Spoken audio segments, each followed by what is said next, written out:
Hi, my name is Nick Shubiak. I'm the Director of Practice Improvement for the Center for Integrated Health Solutions, the Samson Hertz Center for Integrated Health Solutions. This is our website, and if you haven't visited it, I really encourage you to do so. It's got a wealth of great information and knowledge.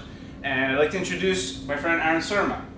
Aaron's going to join us today, and he's an expert on data, and is going to talk to us a little bit about how we can better message things like dashboard and communicate data to our teams. Aaron? And as an evaluator, I like to go a little bit overboard, and the message isn't always well received by the recipient. So here's an example of something that I might put together to show Nick how his Esprit implementation is doing. And you see that it's busy and confusing, and there's language on here that doesn't make sense. Some things aren't labeled. Nick, does this make any sense to you? No, I mean, I know the things that we talked about when we set this up. We're really tracking, the patients that come into our health center and how many of them are getting the screenings. But this is really hard to read, and I'm not sure this data is really kind of making sense to me. So you're not going to be able to bring this back to your clinical team and use it to make any kind of improvements? I don't think so. I mean, it's just, again, I don't get the meaning behind the numbers. Fair. Let's make it a little bit simpler.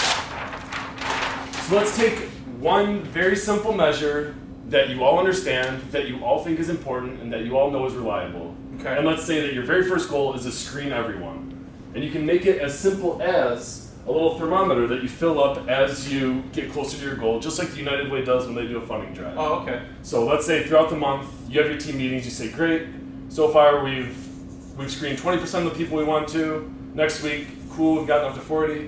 By the end of the month, we got to 100%. Great, let's celebrate our success. And now hopefully staff are engaged enough that they're going to ask questions and say, well, where were we screening? Was there a difference between site A and site B? Did we get brief interventions, people to brief interventions the way we were supposed to? So hopefully people's natural curiosity will lead them to build this out slowly over time. We can start looking at things like number of BIs, number of referrals. And instead of me showing up with my busy, overwhelming charts, the group will decide what's important. The group will decide, yes, that's what we want to look at now, and the group will use that information to make whatever positive change they hope to make. Aaron, do you think these things really work? I mean, if I really post this in our, staff kind of lunchroom or put it in the room where we meet for our staff meetings, do you think that it really does make a difference? Everyone wants to have their work reflected back to them and show that they've done the good job that they feel they've done.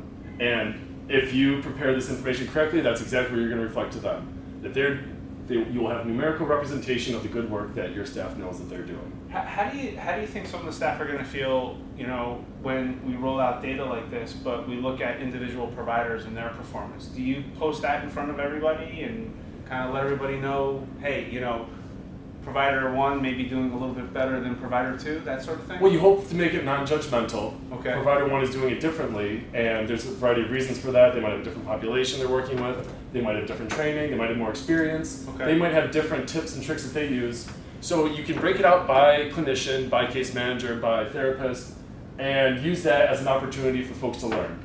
Hey, what is case manager number 1 doing that got them to where they are? Can the other case managers learn from it? Great. So if you create the right culture, you can absolutely show it by position. So I guess what you're saying is one of the things that's important before I roll the data out to my team is kind of being aware of my team's culture, how people feel about data, how they kind of interpret data, and making sure that when I communicate data, I don't do it in a punitive way, but as in a way to say, hey, we really want to support improving the screening that we're doing and really the care that we're giving to our patients and our community. Absolutely, and build in some early successes. Make your goal 50% even though you're confident it's going to be 80. Once people achieve 50%, they'll decide to up the target and go from there. Cool. Aaron, thanks so much for joining us. We really appreciate it. Anytime.